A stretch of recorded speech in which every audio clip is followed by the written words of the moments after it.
Well, hello.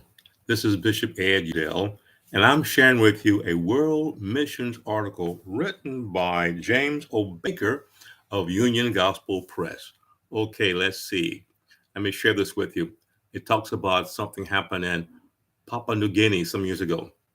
The work of the highlands of New Guinea began in 1948 when Reverend G.T. Boston secured permission from the Australian government authority to enter this remote area. Wow, this was really something, this group. It is believed that few outsiders had ever entered this area.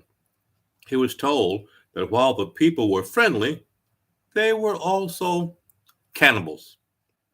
Reverend Boston and his group were shuttered in by plane and then walked many days over rugged mountain terrain. Soon they met natives who did not carry any spears, arrows, or other weapons. They had broad smiles and invited them to camp near them. The first Sunday, a large crowd of over 200 gathered for a worship service. According to Boston, the people looked primitive with tomahawks, painted faces, and bones through their noses. They wore very little clothing. The service began with a couple of pieces played on a harmonica, and a song was sung in English, which they could not understand. Buston's message was given through two interpreters. He spoke of why they had come, because of Jesus and his great love for them. This was the beginning of a great work for God. Soon, multitudes came to know Jesus Christ as their Savior. Today, the work has grown to over 500 churches that are self supporting and under national leadership. A Christian radio station was started that covers the entire nation, as well as two Bible colleges, 31 schools, and a missionary outreach in the Pacific Islands. This is really something. Annually, missionary conventions are held at various churches, conference centers, and Bible colleges or seminaries. These are designated to focus on reaching the world with the saving message of Jesus Christ. Oh, this is really great. He has some more things to share about many representatives of missionary organizations, including missionaries, would gather on campus. He closes with this: every church will be blessed if it hosts or its members attend a yearly missionary convention. It will have the following effects: it will produce an interest in the work of missions, number one. Number two, prayer and financial support will be encouraged. Number three, workers may be recruited by giving an opportunity to hear God's call clearly. Number four, reports of what God is doing around the world will be heard. Number five, praise to God will be expressed for his faithfulness and help. That's all written for world missions, this time by James O. Baker. Let me just share a word about our work and around the world. We are presently, we have a domestic office in College Station, Texas, which is supported by New Victory Temple Church and my family. And we thank God for that. We also thank God for other churches that have been helping, Churches of the Christ, Holy, Sanctified Churches of America. A few of them have been helping. We now have, let's see, six, I think about 9 mission outposts, 2 or 3 in the capital and 5 or 6 out in the rural area where they seldom get any help. We would like to get 1,000 people. Of course, that's a big goal. We start with 100. We want to at least get 100 sponsors of the work. If you could just send $5 a month, put it on your credit card, you send 5, 10, 20, whatever each month.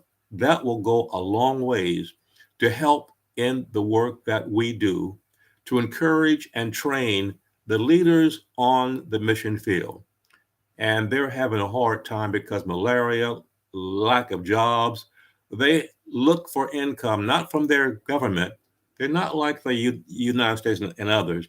They have to write people and tell them what they are doing and hope that other people will help them and just send money because they have no other means of support. Some of the children make beads and coin purses, and that's available through one of the outreaches in Dallas, Texas. And then they would like to raise food, but they need fresh water, they need seed, they need hand tools. They would like to have more animals, not just one goat or one chicken. They want to build a corral, cages, and be able to purchase more animals. Animals not just to eat for themselves, but to raise and sell to others that they have income. So, will you pray? Will you consider what God would have you to do? Would have you to give? Sometimes $20 a month is not much in some countries. But in Uganda, it can go a long ways, especially if they get your $20 month after month after month.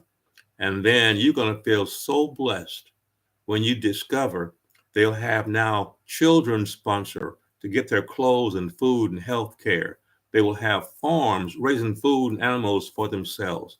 And you can say, God, thank you. I've kept your word in Matthew 28, chapter 18 through 20, and Acts 1 through 8. Won't you do something?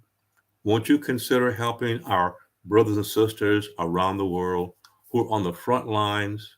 Some are under pressure. Some have to take persecution. Some have to go without food a lot because there's not much that they can do. Children need your help.